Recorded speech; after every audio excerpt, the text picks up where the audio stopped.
E se eu te dissesse que o primeiro capítulo da história do Brasil não foi escrito em papel, nem falado em português? E se essa história, a mais antiga de todas, não estivesse em um livro, mas gravada nas paredes de pedra de um dos lugares mais áridos e esquecidos do nosso país? Você provavelmente clicou neste vídeo porque o título ou a imagem te prometeram uma viagem ao passado. Mas o que vamos fazer aqui é muito mais do que isso. Nós não vamos apenas ver o passado, nós vamos ler. Imagine que você está diante de uma biblioteca. Só que, em vez de prateleiras, você tem paredões de rocha que se estendem por quilômetros. Em vez de livros, você tem milhares de pinturas, feitas com ocre vermelho, carvão e argila. E em vez de um alfabeto que você conhece, existe uma linguagem de formas, de símbolos e de cenas que contam a crônica de um povo que viveu aqui há tanto tempo que a própria noção de tempo parece se desintegrar. Hoje, nossa jornada nos leva até o coração do Piauí, ao Parque Nacional da Serra da Capivara. Mas não viemos aqui como turistas. Viemos como tradutores. A nossa missão é tentar decifrar as primeiras mensagens deixadas em solo brasileiro. Vamos tratar essas paredes não como uma galeria de arte pré-histórica, mas como um documento, um relato em primeira pessoa, deixado por fantasmas de dezenas de milhares de anos atrás. Para nos guiar nessa tradução impossível, teremos uma intérprete principal, a arqueóloga Nied Guidon, uma mulher que dedicou a vida a ouvir o que essas pedras têm a dizer, e que, por causa disso, ousou reescrever a história da chegada do homem às Américas. O que ela e sua equipe descobriram não é apenas uma coleção de desenhos bonitos, é um épico. Uma história de caçadas, rituais, sexo, guerra e talvez até mesmo deuses esquecidos. Então, se prepare. O que você está prestes a ouvir é a tentativa de dar voz a quem não tinha escrita. É a história do Brasil antes do Brasil sequer sonhar em existir. Uma história que estava silenciosa esperando por nós gravada na pedra. E a primeira página está prestes a ser virada. Antes de lermos um livro, precisamos entender o alfabeto. E aqui, na Serra da Capivara, o alfabeto é feito de figuras. À primeira vista, pode parecer simples, quase infantil. Figuras humanas estilizadas, com braços e pernas finos, muitas vezes em posições dinâmicas. Animais que reconhecemos, veados, capivaras, onças, tatus, mas o erro que não podemos cometer é o de subestimar essa simplicidade. Cada traço é uma palavra, cada figura, uma ideia. Os pesquisadores, liderados por Guidon, catalogaram essas imagens em grandes grupos, que eles chamam de tradições. A mais famosa é a tradição Nordeste, que é a que estamos lendo agora. Ela é caracterizada por essa narrativa visual, por contar histórias. As figuras não estão paradas, elas estão sempre fazendo alguma coisa. Caçando, dançando, lutando, acasalando. A vida pulsa nessas paredes. Então vamos começar nossa tradução. O que essa primeira frase visual nos diz? Vemos um grupo de homens. Eles são pequenos, pintados em um vermelho vibrante. Em suas mãos, lanças. Eles cercam um animal muito maior, um veado galheiro, com sua galhada imponente desenhada em detalhe. A cena não é estática. Você quase consegue ouvir o som dos pés na terra seca, a tensão no ar. A disposição das figuras humanas não é aleatória. Eles estão em uma formação estratégica. Alguns estão na frente, distraindo a presa, outros estão nos flancos, prontos para o ataque. Isso já nos diz muito. Não estamos olhando para um caçador solitário lutando pela sobrevivência. Estamos vendo uma sociedade organizada. Uma caçada como essa exige comunicação, planejamento, cooperação. Exige uma linguagem, mesmo que não escrita. Exige uma estrutura social onde cada um conhece o seu papel. A pedra não está nos mostrando apenas uma caça. Ela está nos mostrando a existência de uma comunidade inteligente e estratégica. Mas a leitura fica mais complexa. Em outras paredes vemos figuras semelhantes, mas o contexto muda. Vemos homens e mulheres em fila, de mãos dadas, em algo que se parece inequivocamente com uma dança. Alguns usam cocares, máscaras. O que eles estão comemorando? Uma caçada, bem-sucedida? Um ritual de passagem? A chegada da chuva? A pedra não nos dá a resposta exata, mas ela nos abre a porta para a pergunta. Ela nos força a reconhecer que a vida desse povo não era apenas sobre sobreviver. Era também sobre celebrar, sobre crer, sobre ter uma cultura. E os animais? Eles não são apenas comida. A onça, por exemplo, raramente é mostrada sendo caçada. Ela geralmente aparece sozinha, imponente e majestosa. Seria ela um animal temido? Um símbolo de poder? Um deus? Em muitas culturas ancestrais, o jaguar é um xamã. Um ser que transita entre o mundo dos vivos e o mundo dos espíritos. Será que era isso que eles estavam tentando nos dizer? Que a onça que eles pintaram na rocha não era a onça de carne e osso, mas a representação de uma força espiritual? Este é o nosso alfabeto básico. O homem, a mulher, a criança, o veado, a onça, a ema, a lança, o cocar. A partir daqui, as frases começam a se formar, e a história ganha uma profundidade que desafia a nossa imaginação. Cada conjunto de pinturas é um parágrafo, contando um fragmento da vida cotidiana e das crenças de um povo que, por muito tempo, nós julgamos como primitivo. A verdade gravada na pedra é que eles eram tão complexos quanto nós. Com o alfabeto decifrado, podemos começar a ler os capítulos mais longos que estão escritos nessas rochas, e o que encontramos é uma crônica surpreendentemente detalhada do dia a dia. Se você pensava que a pré-história era uma luta monótona e constante pela sobrevivência, a Serra da Capivara te convida a repensar. Vamos nos aprofundar em uma das cenas mais comuns e ao mesmo tempo mais reveladoras: a caça ao tatu. Em várias paredes vemos a representação de uma técnica de caça muito específica. Os homens não estão apenas correndo atrás do bicho. Eles estão usando fogo. Vemos figuras segurando tochas e encurralando tatus em suas tocas. O fogo serve para espantar o animal, para forçá-lo a sair. De novo, isso não é sorte. É técnica. É conhecimento transmitido através de gerações. É a prova de um povo que não apenas vivia na natureza, mas a entendia, a manipulava a seu favor. Mas a vida não era só trabalho. As pinturas nos revelam um lado social e até festivo. Uma das cenas mais emblemáticas, interpretada pela equipe de Guidon, mostra uma grande árvore. Em volta dela, várias figuras humanas. Algumas parecem estar colhendo frutos. Outras estão dançando. Duas figuras um pouco afastadas estão em um abraço íntimo, uma clara representação de um ato sexual. O que essa cena complexa está nos dizendo? Segundo os arqueólogos, isso pode ser a representação de um ritual de fertilidade, talvez ligado à colheita de uma safra específica. A árvore é o centro da vida. A dança é a celebração. O sexo não é escondido, não é um tabu. Ele é parte integrante do ciclo da vida, da comunidade, da garantia de que o povo continuará a existir. Essa única página de pedra nos fala sobre sua dieta, frutos, sua estrutura social, celebrações em grupo e sua visão de mundo, a conexão entre natureza, sexo e fertilidade. É um capítulo de um livro de sociologia escrito há 10.000 anos. Encontramos cenas de parto com a mulher sendo amparada por outras.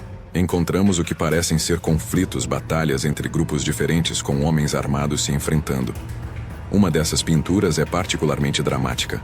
Mostra uma fila de figuras executando outras, que já estão caídas.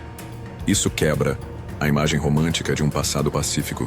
Havia guerra, havia violência, havia disputas por território, por recursos, talvez por poder. As pedras não escondem a brutalidade, elas a documentam com uma honestidade desconcertante. E há os pequenos detalhes, as notas de rodapé dessa grande crônica. Vemos, por exemplo, a representação de uma colmeia e pessoas extraindo mel. Isso implica não apenas em conhecimento sobre as abelhas, mas também no desenvolvimento de ferramentas para essa extração, talvez cestos para carregar o favo. Vemos crianças brincando, correndo entre os adultos. Vemos figuras sentadas em círculo, como se estivessem em uma reunião tomando decisões.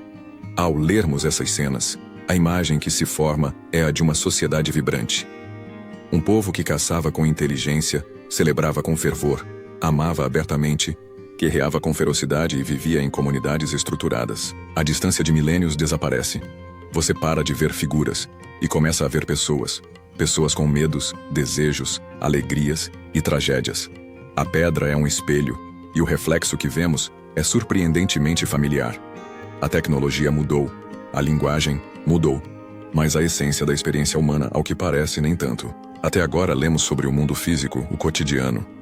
Mas toda grande história tem uma dimensão que vai além do visível. Tem seus mitos, seus deuses, suas crenças. E é aqui que a linguagem da Serra da Capivara se torna mais abstrata, mais misteriosa e talvez mais fascinante. É aqui que entramos na gramática do sagrado. Em vários abrigos, as cenas mudam de caráter. As figuras humanas começam a se transformar. Vemos seres antropomórficos, metade homem, metade animal. Vemos figuras usando máscaras elaboradas que cobrem todo o rosto. Elas não estão caçando, não estão colhendo. Elas estão em posturas ritualísticas, muitas vezes cercadas por símbolos geométricos, pontos, traços, círculos, cujo significado se perdeu no tempo. O que estamos lendo aqui? Os arqueólogos, como Nied Guidon, sugerem que estamos testemunhando a representação de cerimônias religiosas. As máscaras poderiam ser a forma de incorporar espíritos da natureza ou deuses. As figuras transformadas poderiam ser xamãs em transe viajando pelo mundo espiritual. Essas não são mais crônicas do dia a dia. São páginas de um livro sagrado. São as primeiras tentativas humanas neste continente de explicar o inexplicável, de dar forma ao medo da morte, à maravilha do nascimento, ao mistério das estrelas. Uma cena em particular é profundamente enigmática. Mostra uma série de figuras humanas subindo por uma espécie de escada ou corda em direção a um grande círculo. Dentro do círculo, há outras figuras. Seria uma representação da ascensão, da alma após a morte? Uma viagem a um outro mundo? Ou talvez uma história da criação, de como os primeiros humanos chegaram a esta terra? A pedra faz a pergunta, mas guarda para si a resposta. Ela nos dá o texto, mas não o dicionário completo. E é nesse ponto, enquanto tentamos decifrar o sagrado, que a história sofre um plot twist monumental. Um que não está na parede, mas sob ela. Um que abalou os alicerces da arqueologia mundial. A história que todos nós aprendemos na escola era a de que os primeiros humanos chegaram às Américas há cerca de 12 mil anos cruzando o Estreito de Bering. Essa era a verdade estabelecida, o consenso científico. Qualquer evidência em contrário era vista com extrema desconfiança. E foi exatamente essa evidência que Nied Guidon encontrou. No sítio do Boqueirão da Pedra Furada, um dos mais importantes da Serra da Capivara, sua equipe escavou o solo abaixo das pinturas. Camada por camada, eles foram voltando no tempo. E o que encontraram foram vestígios inconfundíveis de presença humana. Pedras lascadas, que só poderiam ter sido feitas por mãos humanas e, o mais crucial, restos de fogueiras estruturadas, que não poderiam ser resultado de um incêndio natural. Eles usaram a técnica de datação por carbono 14 para analisar o carvão dessas fogueiras, e os resultados foram sísmicos. As camadas mais superficiais datavam de 6.000 a 12.000 anos, o que já seria notável, mas à medida que cavavam mais fundo, as datas recuavam cada vez mais. 20.000 anos, 30.000 anos, 40.000 anos, até chegarem a uma data que parecia impossível, mais de 50.000 anos atrás. Isso era uma heresia científica. Significava que seres humanos estavam vivendo no coração do Piauí, acendendo fogueiras e fabricando ferramentas, 40.000 anos antes do que se acreditava ser possível.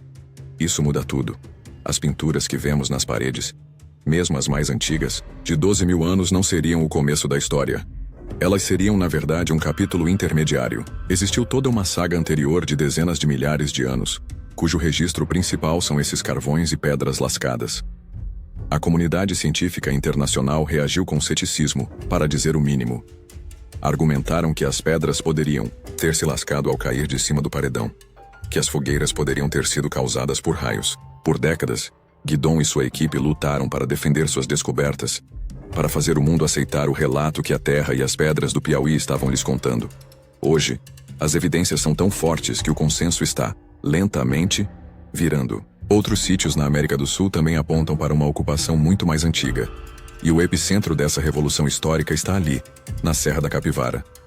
Esse plot twist ressignifica tudo o que vemos nas paredes. As pinturas não são a obra dos primeiros brasileiros. Elas são a obra dos descendentes de um povo que já habitava essa terra por um período de tempo inimaginável. Um povo que sobreviveu a eras glaciais, a mudanças climáticas drásticas e à extinção de megafauna. A história que eles nos contam na pedra é, portanto, a história de um povo antigo, resiliente e profundo, cuja origem ainda é um dos maiores mistérios da saga humana. A gramática do sagrado nas paredes ganha um peso ainda maior. Ela é o testamento espiritual de sobreviventes de um tempo profundo. Uma história tão grandiosa não se revela sozinha. Ela precisa de um tradutor, um guardião, e a história da Serra da Capivara é inseparável da história de Nied Guidon. Este capítulo não está escrito na pedra, mas nas décadas de trabalho incansável de uma mulher que se tornou a principal intérprete dessas mensagens milenares. Imagine chegar a um lugar remoto nos anos 70. Um lugar de uma beleza brutal, mas também de uma pobreza extrema e de difícil acesso. Nied, uma arqueóloga franco-brasileira chegou e viu o que poucos viam. Ela não viu apenas paredões com desenhos. Ela viu uma biblioteca em ruínas, um tesouro que estava sendo destruído pela ação do tempo, por vândalos, pelo descaso. E ela decidiu que sua missão de vida seria não apenas ler essa história, mas também protegê-la. Sua luta foi em duas frentes. A primeira foi a científica que já mencionamos. A batalha para provar a idade das ocupações humanas na Serra da Capivara foi uma guerra acadêmica. Ela enfrentou painéis internacionais, publicou dezenas de artigos, defendeu sua metodologia contra os maiores nomes da arqueologia mundial. Era a voz solitária do Piauí contra o consenso global. Ela usava as pedras e os carvões como suas testemunhas, seus documentos irrefutáveis. Para ela, a evidência estava ali, na frente de todos. A dificuldade era fazer com que os outros se dispusessem a ler. Mas a segunda frente de sua luta foi talvez ainda mais difícil: a luta pela preservação. Guidon entendeu que não adiantava decifrar a história se a biblioteca estivesse pegando fogo. Ela iniciou um movimento que culminou na criação do Parque Nacional da Serra da Capivara, em 1979. Mas criar o parque no papel era o passo fácil. O desafio era implementá-lo. Ela lutou por verbas, que raramente vinham. Treinou a população local, filhos de caçadores e pequenos agricultores para se tornarem os melhores guias e guardiões do parque. Eles, que antes talvez vissem as pinturas como meros rabiscos, passaram a entender que guardavam a história de seus ancestrais mais remotos. Nied gerou empregos, construiu infraestrutura, museus, laboratórios, tudo no coração do sertão. Ela sabia que a preservação do passado dependia de garantir um futuro digno para as pessoas do presente. O relato que Nied Guidon nos oferece, portanto, não vem apenas de sua interpretação das pinturas, vem de sua vivência, de sua teimosia, de sua paixão. Ela nos ensina que a arqueologia não é um trabalho passivo de escavar e catalogar. É um ato político, é um ato de resgate. É dar voz a quem não pode mais falar e garantir que essa voz continue a ecoar. Quando citamos, segundo os estudos de Guidon, não estamos apenas citando uma acadêmica. Estamos evocando a voz de alguém que se fundiu com o objeto de seu estudo. Ela se tornou a guardiã das mensagens na pedra. Sua própria vida se tornou o capítulo mais recente dessa longa história. Uma história de resistência. Assim como os povos que pintaram aquelas rochas resistiram por milênios, Nied resistiu ao ceticismo, à falta de recursos, ao descaso. A história da Serra da Capivara, portanto, é uma história com duas protagonistas: a civilização anônima, que deixou sua marca nas pedras, e a arqueóloga que dedicou sua vida para que o mundo pudesse ler o que elas escreveram. Chegamos ao final da nossa jornada de tradução. Partimos de simples traços vermelhos na pedra, e chegamos a uma saga complexa sobre sociedade, cultura, guerra, fé, e um tempo tão profundo que desafia a nossa compreensão. As paredes da Serra da Capivara, que para um olhar desatento poderiam parecer silenciosas, gritam uma história. Descobrimos que não estamos olhando para a arte primitiva, mas para uma linguagem visual sofisticada. Uma crônica que nos conta sobre estratégias de caça, rituais de celebração, estruturas sociais e uma visão de mundo complexa e profundamente espiritual. Vimos que a vida, há 12.000 anos, era ao mesmo tempo brutalmente diferente e surpreendentemente familiar. Talvez o mais importante, fomos confrontados com o grande plot twist do tempo, a revelação trazida à luz pela coragem de cientistas como Nied Guidon, de que a história humana nestas terras é muito, muito mais antiga do que jamais imaginamos. As pinturas que lemos hoje são apenas um capítulo de um épico muito maior, cujo começo ainda estamos tateando no escuro. A grande lição que a Serra da Capivara nos deixa é a da humildade, a de que a história não começou com a chegada dos europeus, nem com as grandes civilizações que conhecemos. Houve outras histórias, outras sagas, outros Brasis que existiram e se perderam. E alguns deles deixaram ecos, mensagens em uma garrafa de pedra esperando por tradutores pacientes. Se essa viagem no tempo te fascinou, se você também sentiu a força dessas mensagens na pedra, deixe o seu like para que essa história alcance mais gente. É uma história que todo brasileiro deveria conhecer. E se você quer continuar a desvendar os mistérios do nosso passado, a explorar as histórias que não estão nos livros didáticos, se inscreva no canal. Temos muitas outras jornadas como essa planejadas. Para não perder o fio da meada, sugiro que você assista agora a este vídeo que está aparecendo na sua tela, onde exploramos outro enigma da nossa história. Obrigado por me acompanhar nesta tradução. Lembre-se, as maiores histórias nem sempre estão nos livros. Às vezes elas estão gravadas na própria terra esperando para serem lidas. Até a próxima.